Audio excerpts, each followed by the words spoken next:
Good morning, student.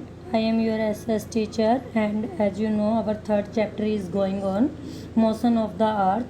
In this chapter, we already have discussed the earth has two basic movement, rotation and revolution. We already discussed about the earth rotation. The movement or spinning of the earth on its axis is called rotation. जब अर्थ अपनी axis पर rotate करती है तो हम उसे क्या कहते हैं, रोटेशन कहते हैं. The imaginary line which passes from the centre of the earth and join the two poles nearby North Pole and South Pole, उसको हम एक्सिस कहते हैं. And today we start our new topic, earth revolution. The movement of the earth around the sun is called revolution. इन्होंने कहा है कि जो ये पेज नंबर है 159, ओके. तो इस पे क्या है, अर्थ का मूवमेंट करना, घूमना किसके चारों ओर, सन के चारों ओर. लेकिन क्या ये ही रिवॉल्यूशन है? नो.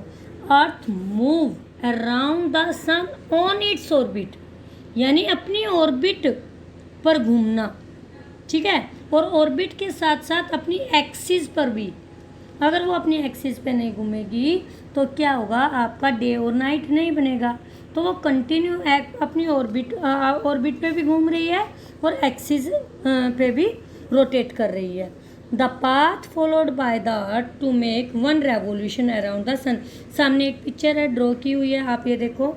ओवल शेप में आपको ऑर्बिट है, ये अर्थ की ऑर्बिट है जिस पर अर्थ क्या करती है, मूवमेंट करती है, ओके.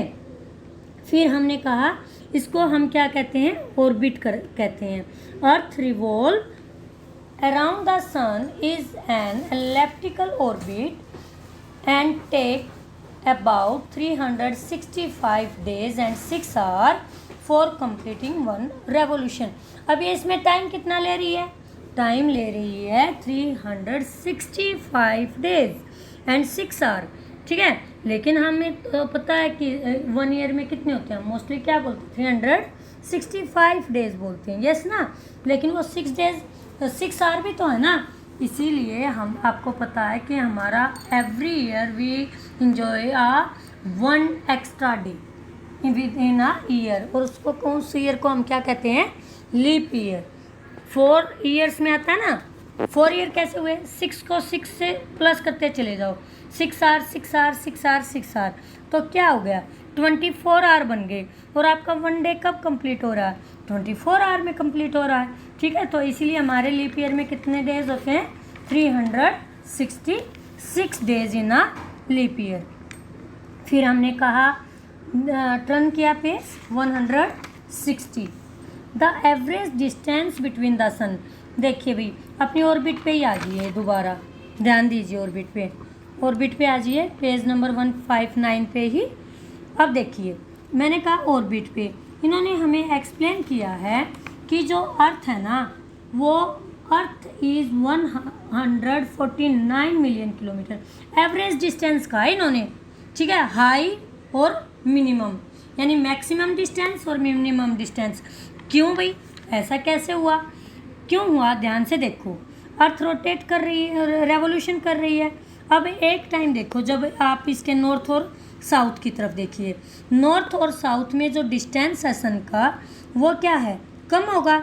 जब अर्थ यहाँ पर रोटेट करेगी, इस पर यहाँ पर आएगी रेवोल्यूशन करते करते, तो यहाँ जो डिस्टेंस है वो 147 है, ठीक है. कितना है यहाँ, 147 मिलियन किलोमीटर. लेकिन जैसे जैसे ये मूव करती हुई ईस्ट से, वेस्ट से ईस्ट की तरफ जाएगी. पहले तो देखो, वेस्ट हमारी डायरेक्शन क्या है मूवमेंट की, वेस्ट टू ईस्ट. तो वेस्ट से जब वो ईस्ट की तरफ जा रही है, रास्ते में हमारा जो साउथ आया, बिल्कुल साउथ डायरेक्शन आई, तो वहाँ डिस्टेंस कम हो गया. लेकिन वेस्ट में अगर आप डिस्टेंस देखिए बहुत ज़्यादा है. तो ये डिस्टेंस कितना है, 152 मिलियन किलोमीटर. कहाँ, ईस्ट, वेस्ट और ईस्ट डायरेक्शन में, ठीक है. अब क्या है, अब इसको क्या कहते हैं, जब अर्थ बिल्कुल हमारे नज़दीक होती है, ये कब होती है, 3 जनवरी को अर्थ हमारे बिल्कुल नज़दीक होती है. तो हम इस पोजीशन को क्या कहते हैं, जब अर्थ क्लोज होती है, when earth close to the sun, this position is known as perihelion. Peri एक ग्रीक वर्ड है जिसका मीनिंग है अराउंड या अबाउट, यानी कि अबाउट, नियर, आसपास होना। इट ऑकर्स कब होती है? 3 जुलाई को।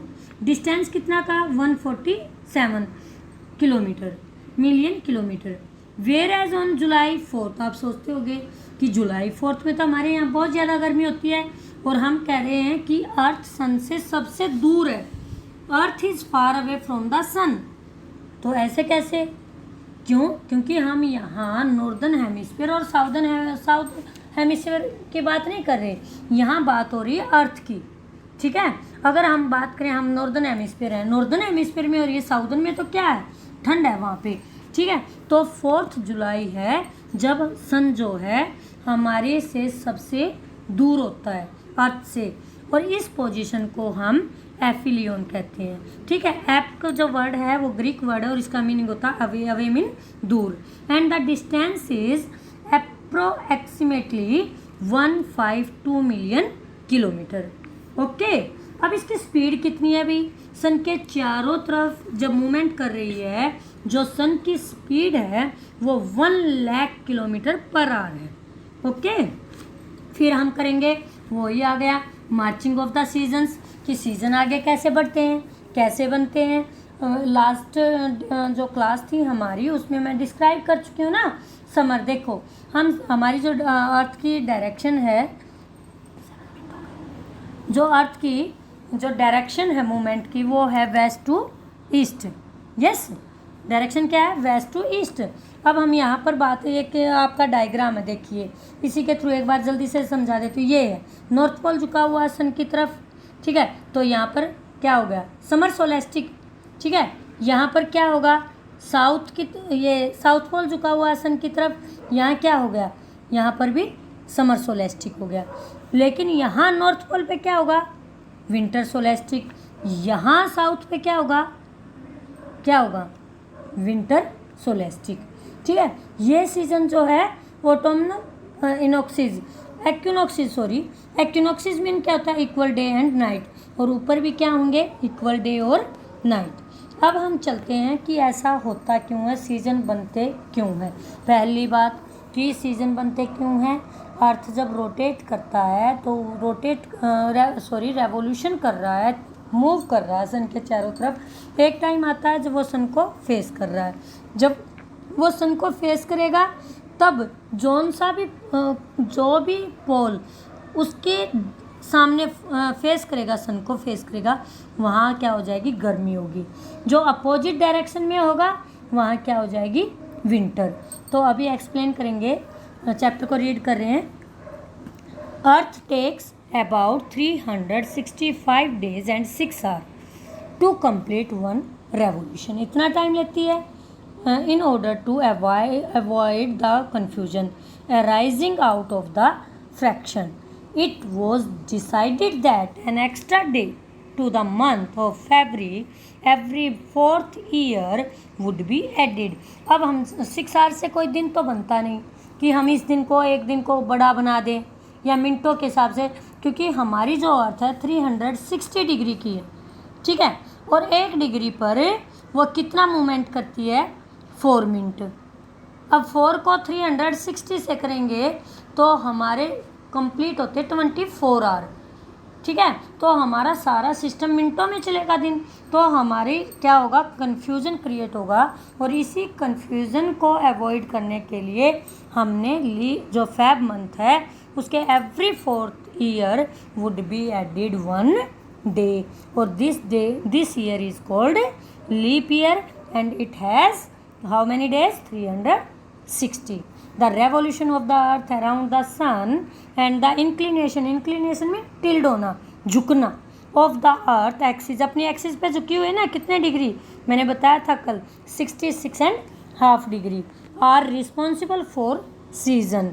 अब झुकना ही सबसे बड़ा रिस्पॉन्सिबल है, अदरवाइज क्या होगा? 6 महीने गर्मी होगी और 6 महीने सर्दी होगी। जैसे आपका डे टाइम में, डे को हमने 4 टाइम में, डस्ट, डाउन और इवनिंग और मॉर्निंग, ऐसे ही सेम हमने 4 किया क्योंकि एक टाइम ऐसा आ जाता है ना तो ज़्यादा ठंड होती है और ना ही ज़्यादा गर्मी होती है। तो हमारा समर, ऑटम, विंटर और स्प्रिंग, ये 4 सीजन है। The change of seasons are directly related to the equal length of the day and night. अब ऐसा भी टाइम आता है जब सीजन्स चेंज होते हैं तो हमारा इससे डायरेक्ट रिलेटेड है। क्यों? क्योंकि एक टाइम ऐसा आता है जब डे और नाइट हमारे इक्वल होते हैं, वहीं से हमारा टाइम चेंज होना स्टार्ट हो जाता है। ठीक है। और जो ये चेंज होता है ना, change in season are associated with the 2 situation called solstice and equinox. तो हमारी 2 सिचुएशन बनती हैं, एक तो बनती है सोलेस्टिक और एक बनती है एक्विनोक्स। सोलेस्टिक में जब हमारे कल हम इसको कल जो नेक्स्ट क्लास होगी उसमें मैं इसको सोलेस्टिक और एक्विनोक्स, समर सोलेस्टिक और विंटर सोलेस्टिक को, जिसमें हमारे डे और नाइट में डिफरेंस होता है, उसको डिस्क्राइब करूँगी। ओके।